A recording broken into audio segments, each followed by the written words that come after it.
All right, what is up, everybody? My name is Jay Vix. Welcome to another episode of Meet the Experts, where we basically talk to really, really cool people who are either business owners or musicians or comedians or writers, like today's guest, and just give them a platform for 30 minutes or so to share their story, talk about what they're doing.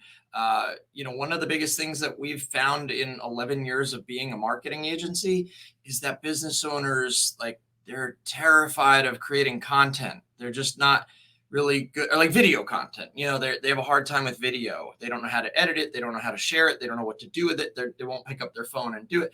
So Meet the Experts is just that vehicle where, in a really nice, comfortable, casual setting, we'll let you talk about yourself for 30 minutes pretty much. And then we give you the video. So if you want to learn how to be a guest on Meet the Experts, stick around till the end of the video. I will come back and I will tell you how to be a guest. Speaking of guests, my guest today, I did a sound check with her a couple weeks ago. Madison Kopta is her name. And she has written a book that she's going to tell you all about. But one of the things that I found super interesting as she was telling me her story of how she fostered to adoption. And if you've watched any of these episodes or you know me, you know that I'm an adoptive dad of a child that came through the foster care system. So as she's telling me this, I'm like about ready to burst into tears with joy and excitement. I was so excited for this episode, all because of kind of that connection that we had from 3,000 miles away of just being foster parents and adoptive parents. So without further ado, and she wrote a bio and stuff, and we're just going to talk about everything, but that was something I had to talk about. So without further ado, let me bring Madison up here. Madison, hi, how are you? Good. How are you doing? I'm doing well. Like I said, I'm super excited for this episode. I'm going to let you talk about all that in just a minute, but I guess just to get started, tell us a little bit about you and what you do. Sure. So my name is Madison Kopta. I have 4 kids. 2 we were able to adopt out of foster care. And in that process, I started writing a book that was inspired by not only my own personal childhood here in Redding, California, where I live, but also diving into this main character, Maya Quinn, who is a foster child, and her navigating her story, her foster case, and meeting new friends, going to a new school, going to this science camp where she encounters some really scary creatures in the woods. And, how scary it is to navigate childhood and on top of that foster care. And then she's also navigating these experiences at science camp in the woods. So that's kind of the book in a nutshell and how I got there. I love that. So now, is this your first book, or do you do something else outside of writing? What are some things that you do, and who do you typically help?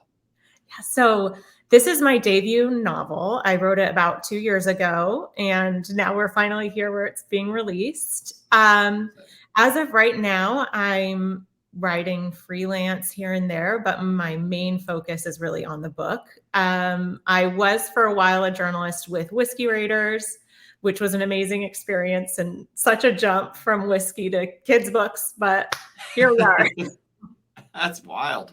Wow, that is a big jump. That's awesome. So you definitely love to write. The book Watched in the Woods is going to be out this fall. I'm going to come back and say this again, but I have a ticker going at the bottom of the screen, which is always backwards. So I always wonder if I can always get it right, of moving my finger the right distance, or the right direction. Anyway, cool. So has anyone, now, are you done actually writing the book and then you're just kind of shopping it around? Is that about right? So the book is written, and I already have a publisher, and it will be out and on shelves sometime in the fall. We don't have a firm date yet, but we're done just about with everything. I think it's just tightening up loose ends here and there and getting it out in front of people. Awesome. Well, have you, and I don't know, this may be a question. Has anyone actually like have you sent it to anyone to read, and have you gotten any feedback, and has anybody said anything about it yet that you'd want to share? I haven't officially sent it out to anyone yet. I'm Okay. hoping to get it all put together, and I know that's what my publishers want to, with the cover and all that, and have it be a really nice cleaned up product to give to people to read. But I have Gotcha. had friends before I shopped it around have read it, families read it, that kind of thing. And it's all been positive, but who knows, because it's friends and families. Are they really objective? No, I I'm know. sure it's gonna be awesome. No, that's cool. So when we're talking about writing, and I always find it fascinating because writers take up so much form, right? Like there's copywriters, and then there's novelists, and then there's bloggers, and then there's so many different facets of writing. I always call this question like earned it, learned it, proved your authority type of thing. Like how did you get to where you are at this stage in your career? So really, I kind of date it all back to when I started doing virtual assisting. And this was back in 2020. And I started my own little virtual assistant business with the hope to just get my name out there as a freelancer and a mom. And I wanted to work from home. Yeah. And that's also where I got my whiskey writer's job and started working professionally as a writer. But really, what I wanted to do was write books. I really wanted to be able to say that I was an author. And I think with writing, it's one of those things where it is so creative, even being a copywriter and trying to find your client's voice and product you're selling, or the blogging. It's so creative, and you include your own voice so much. It's so hard to say, this is how I earned it or had my voice. But I would say a big moment for me was getting that response email back from a publisher saying, hey, like, we'd love to, move forward and work with you. And that was a big moment for me where I felt like, okay, this could work. And I feel really good about what I've accomplished and, created. Of course. Yeah, that's super exciting. I think we all go through a phase, and I think we go through it more than once, where we kind of get that like imposter syndrome. Like, am I good enough? Is this really good? Like, or am I going to be exposed as a fraud somehow? But like, we really have to find that faith, and hearing it from other like validation, like you heard it from publishers, like, hey, this, we want to work. That's always good, and that usually keeps us going. But I still think there's always that lingering doubt in our professions where we're like, I don't know, I'm not as good as that person or this person, and we compare ourselves when really I think sometimes it's better just kind of take a step back and realize, yeah, well, look at what we've done. We are good enough, and I'm excited. All right, I'm going to change gears a little bit because I want to come into like the second half of this. And I want to flip the script when we talked, no pun intended, when we had our sound check, you were telling me about Watched in the Woods. You were telling me about, navigating through the foster system and going through adoption because of your experience doing that. And I told you, like, I'm like, oh my gosh, like, we fostered a girl from the time she was 13 months old. We adopted her when she was almost 3, and now she's 7, right? And how did, and I don't want to go like too personal, but like we all have a journey to get to fostering. I think it takes a lot to foster. Like my wife and I, we don't even foster anymore because we feel like we only wanted to do it to adopt a child and like help a child. And then we did go to look at it a second time, and it didn't work out for one reason or the other. But we're kind of like, we don't want to do it anymore because it's just it's a lot, right? So how did you come to that journey in your life? So I had always wanted to foster since I was in high school, because I had a friend whose parents were fostering and they just had these kids. And I thought that was so cool, where they were older. So there were these cool older girls, and that's what planted the seed for me. And when I met my now husband and we started dating, I just held on to that. We were dating, and I just said, I want kids, I want biological kids, but we are going to foster. Um, so it's embarrassing to By say now. the way, I was like, you're either on board or you're not, but he was on right. board. So, we get married, have bio kids, buy a house, do all that. And we were sitting on the couch watching a movie one night, and I pulled this card. This is awful, but I pulled this card. He was like, I'm not sure if I'm ready to start fostering, which I was ready to start fostering like Nice. 18. Like Yeah, I was yeah. And we're watching this movie, and I turned to him and I was like, we've now had our 2 bio kids, and the kids that we're going to foster and adopt are having a really hard time right now. So I think right now we need to start, getting approved and getting ready. And I just like pulled on these emotional strings. But here we are, and we have our kids. Amazing. So Go ahead. yeah, like you, we are on pause. We don't have plans to have more foster kids probably for a little while now that we've adopted, and we're going to get settled and all that. But one day we'll do it again. That's incredible. I love hearing those stories. They're just so real. And I love how you did it. And like coming from a guy's perspective, I'm like, whew, that'd be a tough one sitting down on the couch, like, now? Oh, we're ready now? Is this happening now? Like, Right. But it sounds like, he's awesome, and he bought in, and he believed in you and what you both were capable of doing. And I think that's really, really cool. I like that you referred to your kids as bio kids, for your biological kids. I never really heard the term bio used in anything until about a year ago. And this is funny. I was at a conference, and someone said, okay, we're going to take a short 10-minute bio break. And I was like, what the heck is a bio break? And somebody's like, you go to the bathroom. And I'm like, oh, so yeah. So then you said bio kids, and I'm like, oh, like real kid. So just leave it to me to be a little bit slow. But yeah, now I've heard bio break and bio kids in the same year, and I feel like, where has this been all my life? So, all right, we're gonna kind of I'm gonna slow things down. This is the part. Look, I've had people cry on this question. I don't need it, but I'm happy if you need it. But Madison, just tell me something, and you don't have to limit it to one. Sometimes there's more, but tell us something that just in your life you really are truly thankful for. I am so thankful, not to just bring it right back to fostering, but I am so thankful that we got to adopt our foster kids. When they were first placed with us, we also wanted to adopt, but they weren't necessarily up for adoption. And we didn't know how long they were going to stay with us. There's so many unknowns to it. And I just remember I would pray every night that we could adopt them. But something that really helped me in that time was that I would just think to myself, okay, like the day is done, everyone's in bed.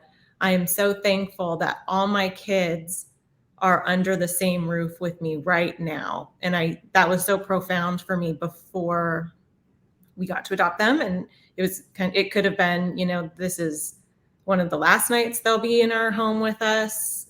It could be one of many, many, which I'm so grateful that it is. And that's something I think back to all the time where, I haven't really thought that anymore. And now they are our kids, and it's almost so commonplace, and I take for granted that I'm so grateful that all of my children are under my roof with me right now, and that I can write stories about it.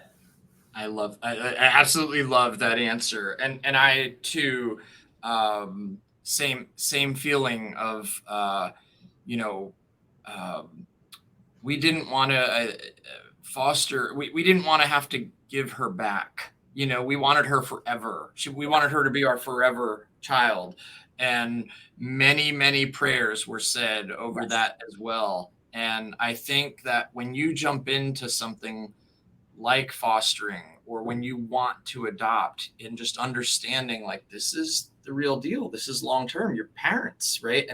And you know, those prayers are answered, and that is truly something to be thankful for. And I'm so glad that your prayers were answered. I think it's just remarkable what you're doing and what you've done, and how you're turning that into something that's, you know, up like a novel. Like, that's Yeah. awesome. It's big. Yeah. It's big. Yeah. All right. So the last question that I usually ask people here doesn't totally necessarily apply here. But I'm going to go back. I'm going to move back away from fostering, go back to writing.